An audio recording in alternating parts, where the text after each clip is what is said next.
वह खून कहो किस मतलब का, जिसमें उबाल का नाम नहीं। वह खून कहो किस मतलब का, आ सके देश के काम नहीं।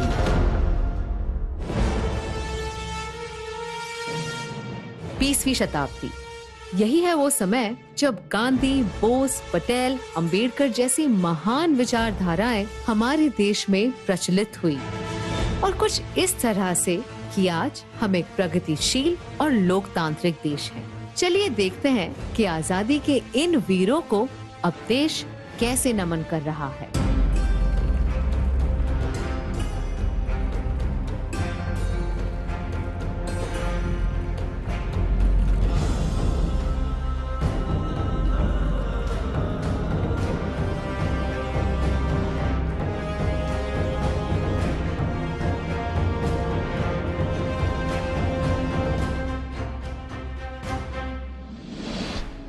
बीसवीं सदी में जब भारत की आजादी का संग्राम लड़ा गया, कईयों ने अपनी आवाज उठाई, पर उनकी आवाज को दबा दिया गया।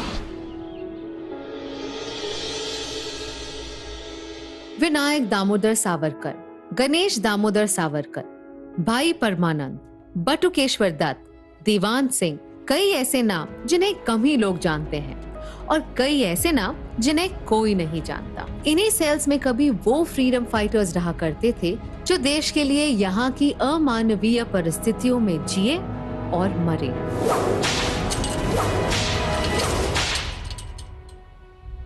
उस अपराध के लिए जिसे देश प्रेम कहते हैं। सेल्यूलर जेल भारत के इतिहास का वो काला पन्ना है जिसे पढ़ना जितना मुश्किल है उतना ही जरूरी भी।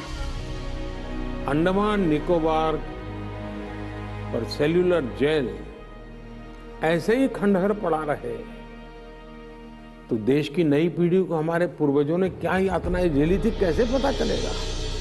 इस जेल में 396 सॉलिटरी सेल्स हैं, 3 फ्लोर्स और 7 विंग्स। जो फ्रीडम फाइटर्स हंगर स्ट्राइक करते उन्हें फोर्स फीड किया जाता। इनफैक्ट कई क्रांतिकारियों की मौत की वजह थी drowned in milk। यहाँ के ऑयल मिल्स क्रांतिकारियों के शरीर को ही नहीं आत्मा को भी तोड़ते थे। कभी 87 वीरों को एक साथ फांसी दी गई तो कभी टॉर्चर करने के नए तरीके आजमाए गए। हमारे स्वतंत्रता संग्राम के इतिहास को जानना जितना जरूरी है उतना ही उसे संजोना भी जरूरी है, क्योंकि उन वीरों ने अपने सुख दुख की चिंता ना करते हुए यहाँ के गलियारों में इन ह्यूमन पनिशमेंट सही, लेकिन वो हारे नहीं, झुके नहीं। वे अंग्रेजों के जुल्म से लड़ते रहे। इन बलिदानियों में सबसे ऊपर नाम है विनायक दामोदर सावरकर का, जिनको प्राइम मिनिस्टर मोदी ने यहाँ आकर श्रद्धांजलि दी। अब आज सेल्यूलर जेल का पुनर्निर्माण हुआ और टूरिस्ट जाते हैं तो वो प्रेरणा लेकर के आते हैं, अच्छा जिस आजादी का सांस मैं ले रहा हूँ, मेरे आजादी के सांस के लिए इन लोगों ने इतना कष्ट झेला था, उनको प्रेरणा मिलती है। पोर्ट ब्लेयर में सिर्फ सेल्यूलर जेल की ही नहीं, एक वक्त पर रॉस आइलैंड कहे जाने वाले आइलैंड की भी एक दिलचस्प कहानी है। भारत के इतिहास की बात की जाए तो नेताजी सुभाष चंद्र बोस का नाम हमेशा आता है। His contribution towards the freedom of India has been huge। पर बहुत ही कम लोग ये जानते हैं कि उन्होंने आजाद हिंद फौज की नींव रखी, जिसने अंडमान एंड निकोबार आइलैंड्स को आजाद करवाया इन द ईयर 1942, यानी भारत की आजादी से 5 साल पहले। जो काम पहले ही हो जाना चाहिए था पर नहीं हो पाया, उसे आजादी के 7 दशकों बाद 30 दिसंबर 2018 को प्राइम मिनिस्टर नरेंद्र मोदी ने किया। नेताजी की इस विरासत को सम्मान देते हुए इस नील आइलैंड का नाम बदलकर शहीद द्वीप और हैवलॉक आइलैंड का नाम बदलकर स्वराज द्वीप कर दिया। सिर्फ इतना ही नहीं, नेताजी की 126वीं जयंती पर प्रधानमंत्री श्री नरेंद्र मोदी जी ने अंडमान और निकोबार द्वीप समूह के 21 द्वीपों के नाम बदलकर उन्हें परमवीर चक्र पुरस्कार विजेताओं के नाम पर रख दिया।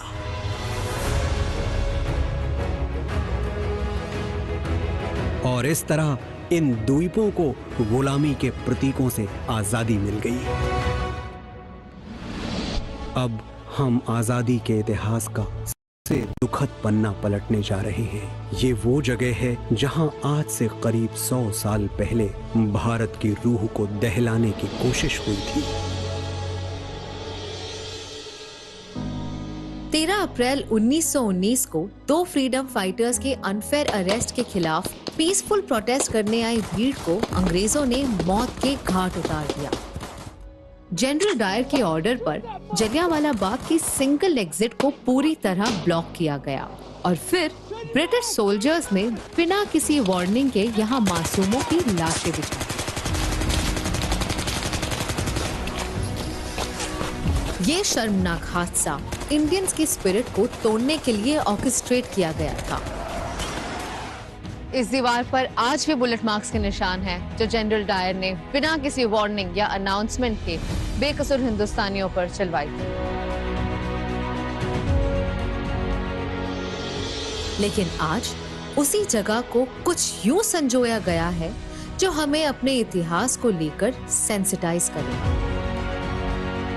जलियांवाला बाग वो स्थान है जिसने सरदार उधम सिंह, सरदार भगत सिंह जैसे अनगिनत क्रांतिवीरों, बलिदानियों हिंदुस्तान की आजादी के लिए मर मिटने का हौसला दिया। 2021 में पीएम मोदी जी ने जलियांवाला बाग स्मारक का इनॉग्रेशन किया, जिसके तहत इस साइट को प्रिजर्व किया जा रहा है। जलियांवाला बाग का स्मारक का आधुनिक रूप देश को मिलना हम सभी के लिए बहुत बड़ी प्रेरणा का अवसर है। शहीदी कुएं को बेहतर लॉन्जिटिविटी देने के लिए प्रोटेक्टिव ग्लास से घेरा गया है। सैल्वेशन ग्राउंड पर हम शहीदों को भावभीनी श्रद्धांजलि दे सकते हैं। यहाँ हमारे फ्रीडम फाइटर्स की कोट्स इनग्रेव किए गए हैं। 4 गैलरीज बनाई गई हैं, जो आने वालों को उस समय, उन लोगों और उस एहसास से जोड़ती है जिसे इस जमीन ने जिए हैं।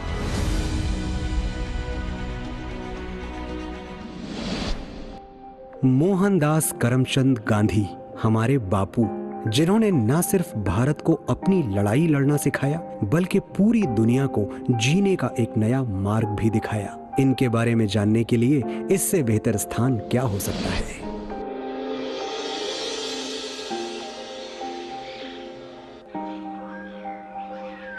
बापू ने कहा था, my life is my message, और ये जगह बापू के संदेश का आईना है। साबरमती आश्रम यानी हमारे बापू का घर, और ये वही आइकॉनिक जगह है जहां 1930 में उन्होंने दांडी मार्च की शुरुआत की।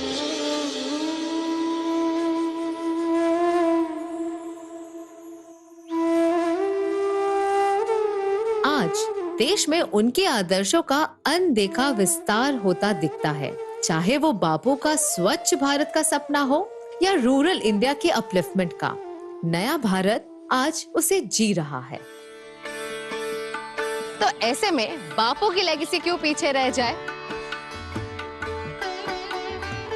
दांडी का उल्लेख तो पढ़ते हैं कि 1930 में दांडी भारत की आजादी के आंदोलन में एक टर्निंग पॉइंट था। तो दांडी कहाँ था, क्या हुआ था, उसको आधुनिक रूप में प्रस्तुत करना बहुत जरूरी है।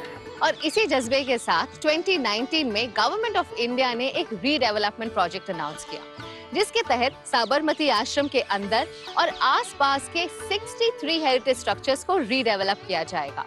एम्फी थिएटर्स, मॉडर्न फैसिलिटीज से लैस होकर ये आश्रम एक वर्ल्ड क्लास मेमोरियल बनेगा, where guests can have an immersive experience and get a glimpse into his simple living and high thinking. हमने कई क्रांतिकारियों और वीरों के बारे में पढ़ा है, पर शायद इतिहास में कुछ अहम नामों का जिक्र रह गया। ये कहानी ऐसे ही एक नाम की है जिनके बिना शायद आज का भारत कुछ ऐसा दिखता।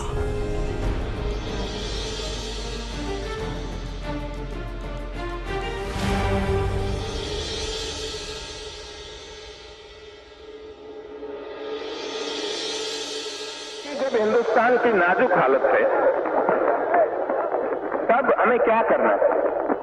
इस नाजुक हालत में हमें हमारी सरकार, हमारी हुकूमत है, उसको ठीक नहीं करेंगे और उसको साथ नहीं देंगे तो हमको नुकसान होगा। भारत के 562 प्रिंसली स्टेट्स को यूनाइट कर यूनियन बनाने वाले इस चहीते नेता का नाम इतिहास के पन्नों में कहीं खो गया। But today, he stands 597 feet tall as a constant reminder of his contributions, grit and nationalism.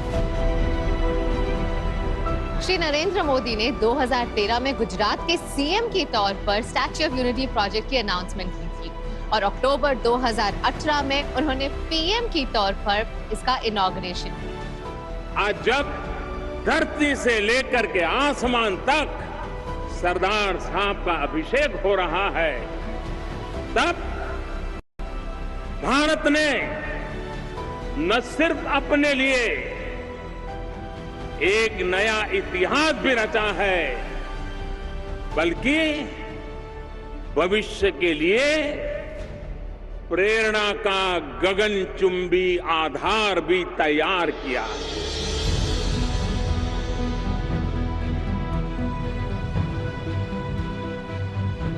जनता की इस नायक की स्टैच्यू बनाने में प्राइम मिनिस्टर ने जन भागीदारी की मुहिम चलाई।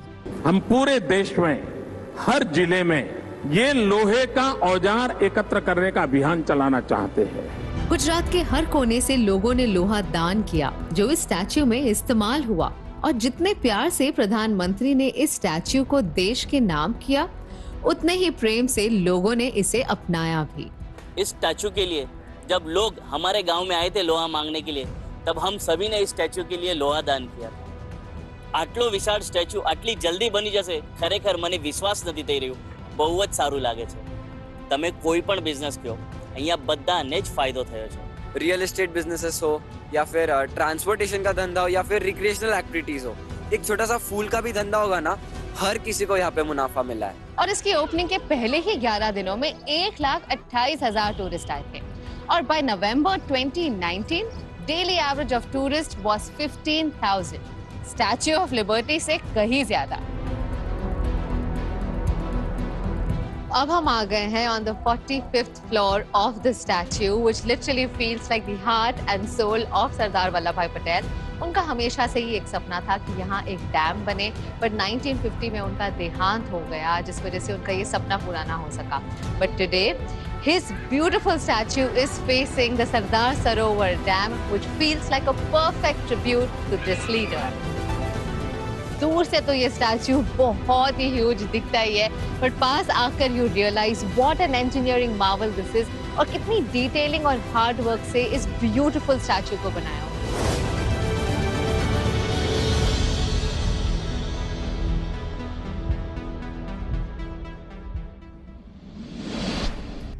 1947 में हमें आजादी तो मिल गई, पर एक आजाद देश को भी एक व्यवस्था की जरूरत होती है। डॉक्टर बाबा साहब अंबेडकर ने हमें संविधान के रूप में ये व्यवस्था प्रदान की, पर क्या आप जानते हैं उनके तीर्थ के बारे में? बाबा साहब भारत के संविधान को रचने वाले, आधुनिक भारत के निर्माता, एक महान स्कॉलर जिनकी लीगल, इकोनॉमिक और सोशल पॉलिसीज देश की आधी आबादी और वंचित वर्ग के अपलिफ्टमेंट की नींव बनी। बाबा साहेब का व्यक्तित्व और योगदान इतना विराट है कि he is seen as the true symbol of equality.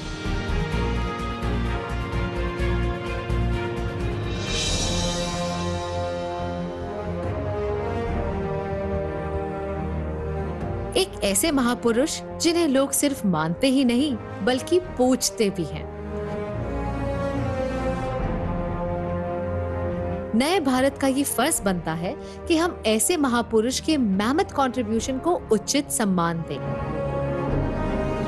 हमारे जो पूर्वज थे वो एकदम नीचे पड़ाव में थे, लेकिन बाबा साहब की वजह से उनको उठाया और उनके वजह से हम भी आज सूट-बूट में घूमते हैं। तो उनके जो उपकार हमारे जीवन में है, हमारे समाज में है, वो अपरंपार है।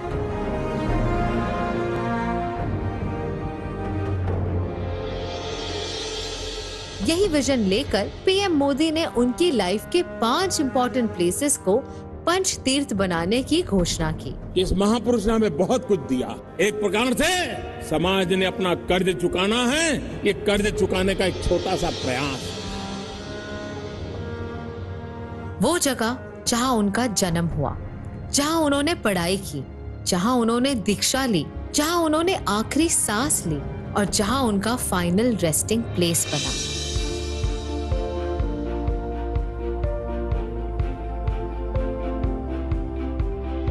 ये उनकी जिंदगी से जुड़ी कुछ महत्वपूर्ण जगहें हैं जिनका मॉडिफिकेशन और प्रेजर्वेशन किया जा रहा है।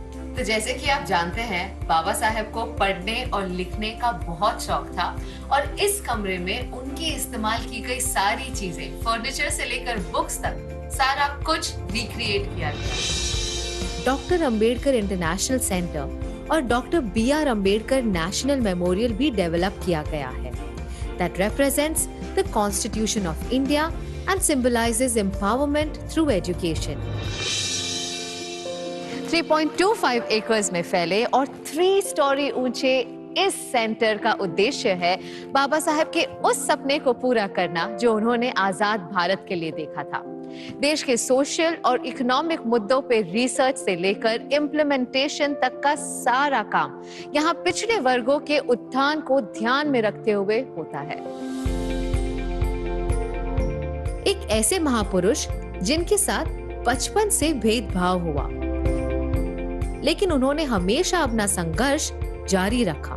ये पंचतीर्थ एक जरिया है बाबा साहेब की लाइफ को ट्रिब्यूट देने का और उनके कामों को सेलिब्रेट करने का।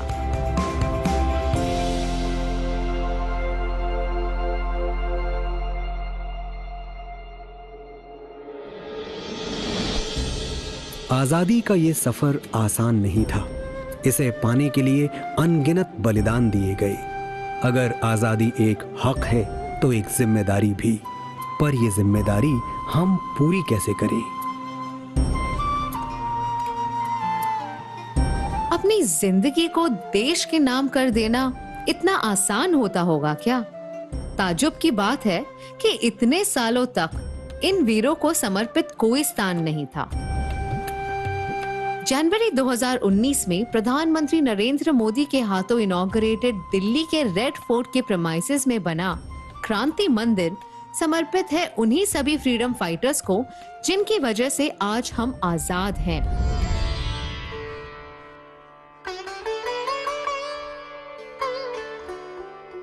क्रांति मंदिर 5 म्यूजियम्स का एक कलेक्शन है, जिनमें शामिल है हमारे नेताजी के बचपन से लेकर उनके स्वतंत्रता संघर्षों तक उनके महान जीवन की पूरी कहानी। याद जलियां म्यूजियम समर्पित है जलियांवाला बाग मैसेकर में शहीद हुए भारतीयों को और वर्ल्ड वॉर 1 के वीरों और उनके बलिदानों को। ब्रिटिश राज को 1857 की दी पहली चुनौती के संघर्ष की कहानी कहता है म्यूजियम ऑफ 1857।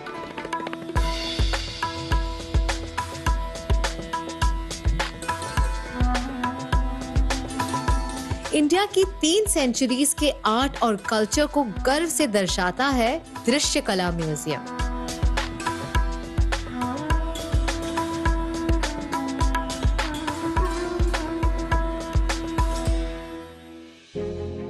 इनके अलावा क्रांति मंदिर में है आजादी के दीवाने, एक डिजिटाइज्ड म्यूजियम जो समर्पित है उन क्रांतिकारियों को जिनका नाम इतिहास में हमेशा रहेगा। क्रांति मंदिर एक कोशिश है हमें ये याद दिलाने की कि हमारी आजादी की कीमत कितनी बड़ी है और किन लोगों ने चुकाई है।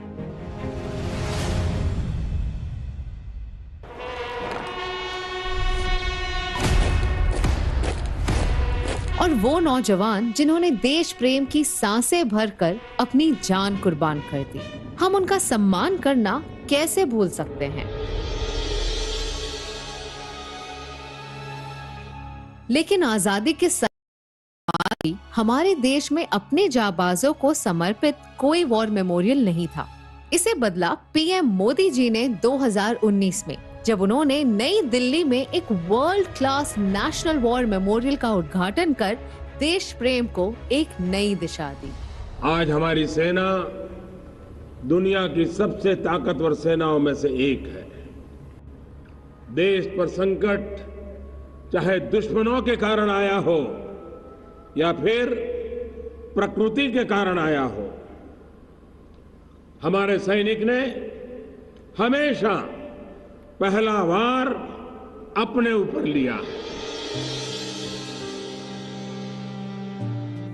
हमारे वीर सेनानियों ने मां भारती के कण कण की रक्षा के लिए जीवन आहुत कर दिए। ये बलिदान सिर्फ नाम मात्र से पता नहीं होता है, उसकी भव्यता दिव्यता की अनुभूति करानी होती है। आजादी से लेके अब तक हजारों जवानों ने देश के लिए अपनी जान दी है। नेशनल वॉर मेमोरियल बनाया गया है उन्हीं वीरों को उचित सम्मान देने के लिए। ये मेमोरियल एक चक्रव्यूह के थीम में बनाया गया है, जिसमें 4 कॉन्सेंट्रिक सर्कल्स हैं। अमर चक्र की अमर ज्योति दर्शाती है हमारे शहीदों के अमरत्व को। वीरता चक्र में है 6 ब्रॉन्ज म्यूरल्स जो भारतीय जंगों की कहानी कहती है। त्याग चक्र के ग्रेनाइट टैबलेट्स पर स्वर्णिम अक्षरों में उन वीरों के नाम हैं जिन्होंने देश के लिए अपनी जान न्यौछावर की है। और पेड़ों से घिरा रक्षा चक्र समर्पित है उन्हें जिन्होंने हमारी और देश की रक्षा की है।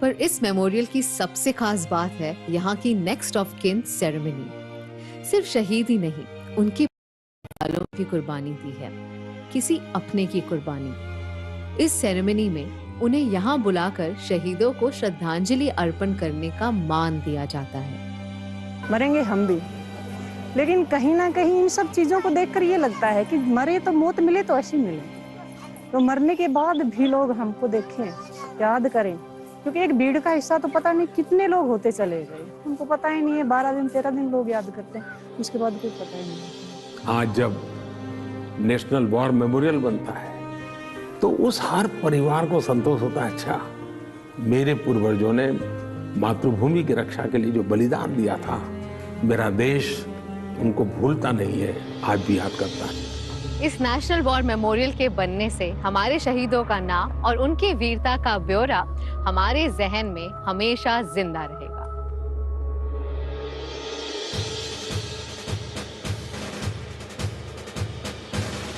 हमारे सोल्जर्स की तरह ही कुछ और लोग भी हैं जिनका एक ही मकसद है, देश को और हमें सुरक्षित रखना, हमारी पुलिस।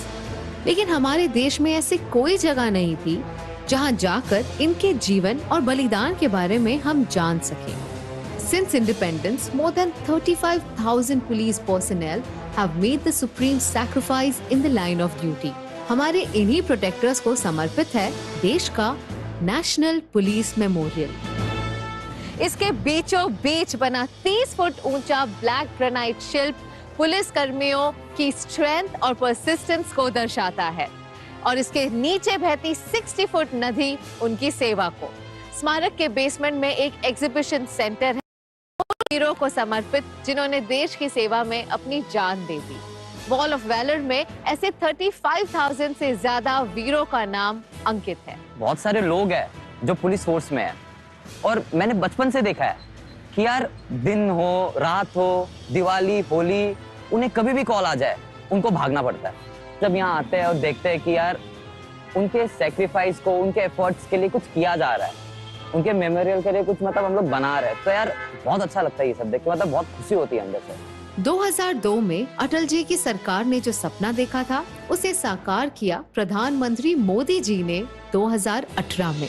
आज पुलिस बेड़े से जुड़े उन हजारों शहीदों को याद करने का भी अवसर है जिन्होंने आजादी से लेकर अब तक कर्तव्य पथ पर चलते हुए अपना सर्वस्व न्यौछावर कर दिया।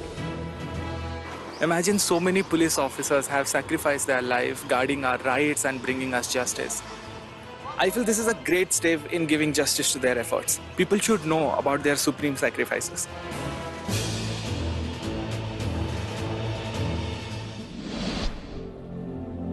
नया भारत किसी का गुलाम नहीं है, ये एक स्वतंत्र देश है जो सिर्फ लोकतंत्र की राह पर चलेगा। लेकिन शायद आज भी गुलामी की कुछ निशानियां हमारे जहन में रह गई हैं, जिन्हें निकालना जरूरी है।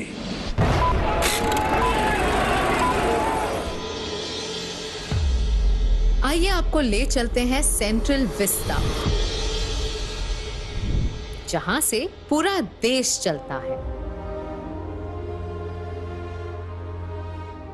सेंट्रल विस्टा प्रोजेक्ट एक कोशिश है इंडिया की डेमोक्रेसी के सेंटर को वर्ल्ड क्लास बनाने की। इस प्रोजेक्ट में शामिल है new parliament building, central Vista Avenue, common central secretariat और नेशनल म्यूजियम जैसे मॉन्यूमेंट भी। ये आईना होगा न्यू इंडिया का, आत्मनिर्भर भारत का। यहाँ काम करने वाले पार्लियामेंटेरियंस, मिनिस्टर्स और ऑफिसर्स किसी पर राज नहीं करते, बल्कि अपना कर्तव्य निभाते हैं। तो फिर दिल्ली की सबसे इम्पोर्टेंट और पॉपुलर सड़क का नाम राजपथ क्यों हो? जॉर्ज V के सम्मान में जिस सड़क को किंग्सवे कहा जाता था, हमने उसे राजपथ बनाकर ही खुशी मना ली, पर अपना माइंडसेट ना बदल पाए। इसीलिए पीएम मोदी जी ने इसका नाम राजपथ से कर्तव्य पथ करके हमारे मन से भी कॉलोनियलिज्म की एक बड़ी निशानी मिटाई। गुलामी का प्रतीक किंग्सवे यानी राजपथ आज से इतिहास की बात हो गया है, हमेशा के लिए मिट गया है। आज कर्तव्य पथ के रूप में नए इतिहास का सृजन हुआ है। कि जो चेंजेस है ना, मतलब एक्सपीरियंस करने वाले हैं। आई फील लाइक कि यहाँ पे मतलब जो आप रोड देखो या फिर आप सराउंडिंग देखो, इन्होंने ना सराउंडिंग के ऊपर, अपने रोड के ऊपर और मतलब बेसिकली बहुत वर्क करा है। इस एरिया में better security systems, lawns, sanitation facilities और भी कई सारी एमेनिटीज डेवलप की गई हैं। यहाँ पर आके जितना सुकून मिला, ऐसे लगा यहाँ पर आके फील होता है कि हम भारत माता के हैं। Only when the blood of freedom-loving Indians begins to flow, will India attain her freedom. इनकलाब जिंदाबाद। कर्तव्य पथ की दूसरी छोर पर इंडिया गेट के पास अब हमें देखने को मिलेगा 28 फीट लंबा नेताजी सुभाष चंद्र बोस का स्टैचू। इतिहास के इस मोड़ को तो समझिए कि जिस कैनपी को बनाया गया था किंग जॉर्ज के स्टैचू को लगाने के लिए, आज वही अखंड भारत के पहले प्रधानमंत्री की स्टैचू है, जिन्होंने इंडियन नेशनल आर्मी की स्थापना की।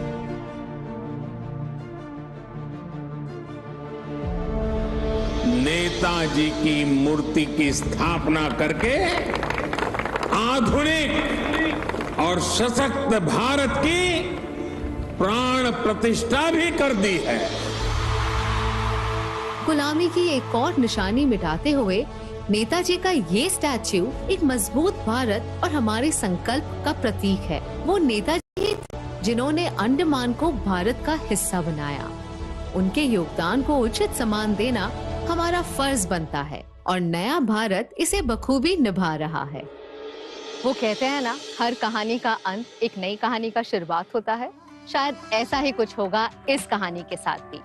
ये कहानियां सुनकर शायद हम भी अपनी संस्कृति को एक नए नजरिए से देखेंगे, हमारी ऐतिहासिक धरोहर का महत्व बेहतर समझेंगे और हमारे वीरों के बलिदानों की कहानियां गर्व से सुनाएंगे। तो मेरे साथ इंडियन कल्चर की इन दिलचस्प कहानियों का हिस्सा बनने के लिए शुक्रिया।